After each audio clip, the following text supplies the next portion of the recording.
अब ना रहब कैलासवा हो भोला जाइब नैहरवा। अब ना रहब कैलासवा हो भोला जाइब नैहरवा। जाइब नैहरवा भोला जाइब नैहरवा। अब ना रहब कैलासवा हो भोला जाइब नैहरवा। सब देवता पेन्हे पियरी पीताम्बर। सब देवता पेन्हे पियरी पीताम्बर। रौरा पेन्ही मिरिगा के छालावा हो भोला जाइब नैहरवा।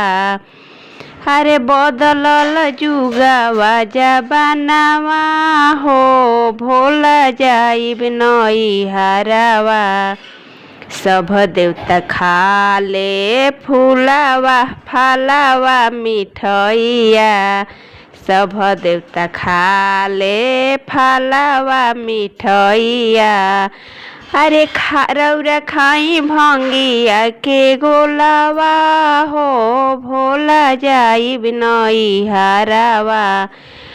अरे बदलल जुगवा जबानावा हो भोला जाइब नैहरवा। सब देवता चढ़े घोड़ावा से रथवा। सब देवता चढ़े घोड़ावा से रथवा।